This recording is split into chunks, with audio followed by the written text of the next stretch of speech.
دوستو السلام علیکم، کیا حال چال ہے؟ امید کرتا ہوں خیر خیریت سے ہوں گے۔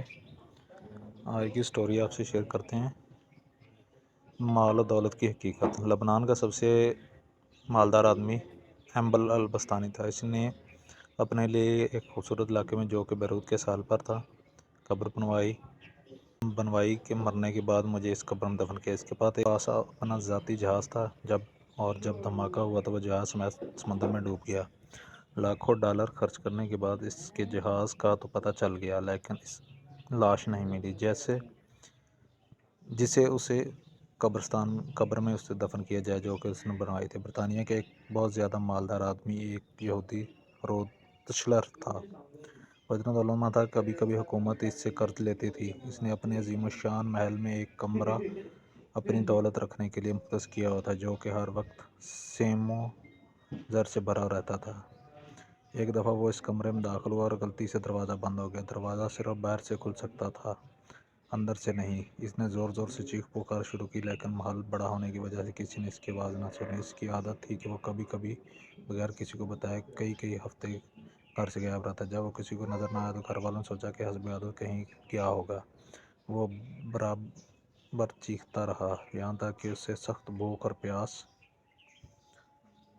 لگی۔ اس نے اپنی انگلی کو زخمی کیا اور کمرے کی دیوار پر لکھا، دنیا کا سب سے مالدار آدمی بھوک اور پیاس سے مر رہا ہے۔ اس کی لاش کئی ہفتے بعد دریافت ہوئی۔ یہ پیغام ان لوگوں کے لیے جو سمجھتے ہیں کہ مال و دولت ہر مشکل کا حل ہے اور دنیا کی ہر ضرورت اس سے پوری کی جا سکتی ہے۔ دنیا سے جانا ایک بڑا حادثہ ہے، لیکن ہم نہیں جانتے کہ قبر کیسے جانا ہے۔ انسان سفر پر جاتا ہے، پھر واپس آتا ہے، لیکن گھر سے باہر جاتا ہے اور پھر لوٹتا ہے، لیکن جب دم نکل جائے تو پھر کوئی نہیں لوٹتا ہے۔ مبارکباد کے قابل ہیں وہ لوگ جو کسی پر ظلم نہیں کرتے، نہ کسی سے نفرت کرتے ہیں، نہ کسی کا دل زخمی کرتے اور نہ ہی اپنے آپ کو کسی سے برتر سمجھتے، اور اس لیے آپ سب کو جانا ہے۔ ایک آدمی ٹیکسی میں بیٹھا تو دیکھا کہ ڈرائیور قرآن سن رہا ہے۔ اس نے پوچھا، کیا کوئی آدمی مر گیا؟ اس نے کہا، ہاں، ہمارے دل مر چکے ہیں۔ قیدی اس لیے قرآن مانگتا ہے کہ قید تنہائی میں اس کا ساتھی ہے۔ مریض ہسپتال میں اس لیے قرآن مانگتا ہے کہ اللہ اس کے مرض کو دور کرے، اور مردہ قبر میں تمنا کرے گا کہ کاش میں قرآن پڑھتا اور آج قبر میں غمخوار ہوتا، اور آج قبر میں میرا غمخوار ہوتا۔ آج نہ ہم قیدی ہیں، نہ مریض ہیں اور نہ مرے ہوئے ہیں۔ قبر میں قرآن کی تمنا کریں۔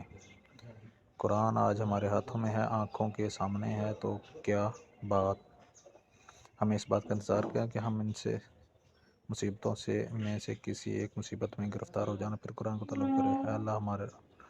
اے اللہ قرآن کو ہمارے دلوں کی بہار، سینوں کے نور اور ایوب کی پردہ پوش نفوس کا مددگار کا ساتھی روز محشر میں سفارشی بنا دے۔ ہمیں قرآن پاک کے حقوق ادا کرنے کی توفیق عطا فرما۔ اے ہمارے رب، ہمیں قرآن پاک پر ایمان لانے اور اس کو پڑھنے اور اس کی زبان سمجھنے اور سیکھنے اور عمل کرنے کی توفیق عطا فرما۔ آمین یا رب العالمین۔